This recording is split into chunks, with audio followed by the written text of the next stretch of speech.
What's up, guys? I'm going to get right into it. We're going to start with our first real practice question from the GRE Math Section 5. And this comes from a practice GRE that was released in 2017, and I'll link that below so you can check out the full thing. All right, let's get right into it.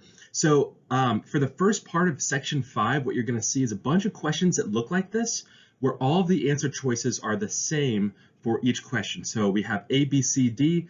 And A is always going to be quantity A is greater, B is always going to be quantity B is greater, C is always going to be the two quantities are equal, and then D is the relationship cannot be determined from the information given. All right, so let's start with this problem. So they're telling us right now, line K is parallel to line M.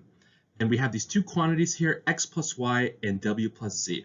So one thing that I like to do is first quickly check and see if there's any relationships that we can just write out and give us some ideas as to how we can solve the full thing, okay? So what I can do right now is, if you recall from geometry, the angle of a line is 180 degrees. Okay, so what that means is that X plus Y plus some angle, we'll just call it theta because we don't know what it is, right? We don't know what this angle is right here, so we'll just call it theta. We know that this has to equal 180 degrees, okay, because it's a line.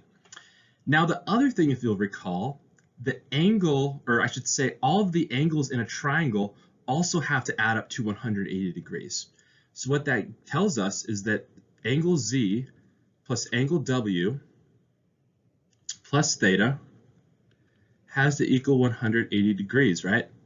Okay, so now with this information, what we can do is we can recognize that X plus Y plus theta equals 180 and Z plus W equals theta, Z plus W plus theta equals 180. What we can now do is we can just rewrite it like this. X plus Y equals 180 minus theta, and then we have Z plus W equals 180 minus theta.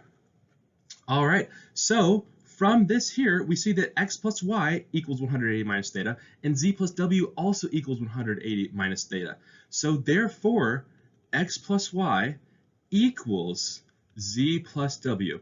All right, so our correct answer choice is C. The two quantities are equal. All right, guys, I'm going to be doing all the way up to question 25 for this first little section here, okay? So yeah, comment below if you have any questions, and I'll see you in the next one.